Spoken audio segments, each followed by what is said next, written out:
नमस्कार साथियों, short hand house Tikamgarh के यूट्यूब चैनल पर मैं अंकित चौरसिया आप सभी का स्वागत करता हूं। दोस्तों, आज का हमारा डिक्टेशन ओपी शुक्ला से 400 शब्दों का लिया गया है। तो वीडियो के अंत में डिक्टेशन को लाइक करें, कमेंट करें और शेयर करना ना भूलें। यदि आपने अभी तक हमारे चैनल को सब्सक्राइब नहीं किया है तो चैनल को सब्सक्राइब करके बेल आइकन को जरूर दबा दें। डिक्टेशन शुरू करते हैं 3 सेकेंड बाद। स्टार्ट।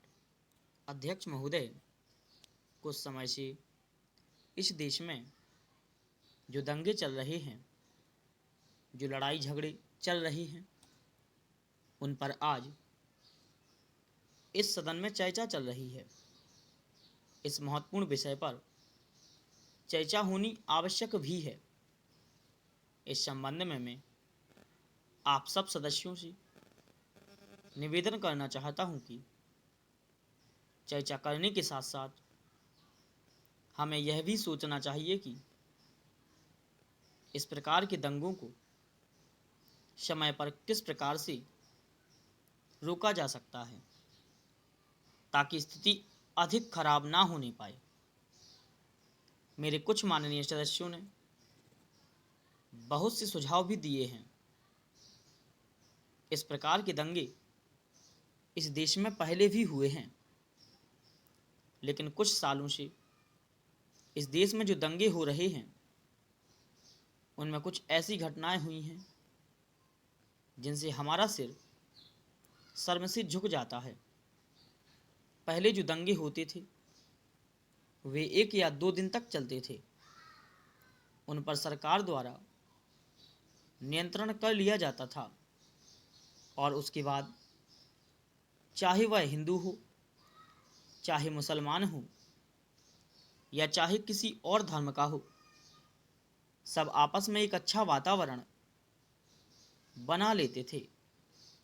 अब जो घटनाएं हो रही हैं वे महीनों तक चलती हैं।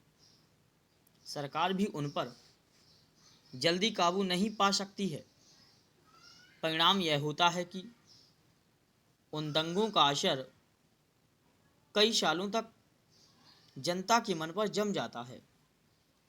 देश का सारा वातावरण खराब हो जाता है और कानून व व्यवस्था की स्थिति भी खराब हो जाती है।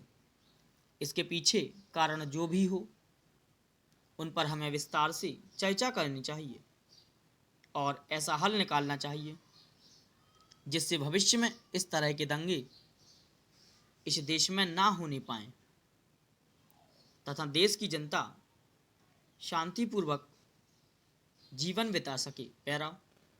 अध्यक्ष महोदय, सरकार का जो सबसे पहला काम है वह यह है कि समय समय पर अनेक स्थानों पर जो दंगे होते हैं उनके पीछे क्या कारण है इसका पता लगाया जाए।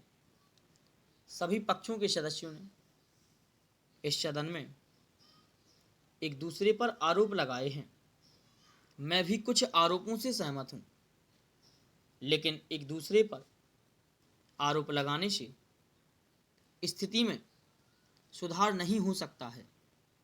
यदि हम लोग इस तरह के दंगों को हमेशा के लिए रोकना चाहते हैं तो हमें सब धर्मों के बच्चों को ऐसी शिक्षा देनी चाहिए जिससे उनके दिलों में एक दूसरे के प्रति जो गलत भावनाएं जन्म लेती हैं वे हमेशा के लिए समाप्त हो जाएं। धन्यवाद।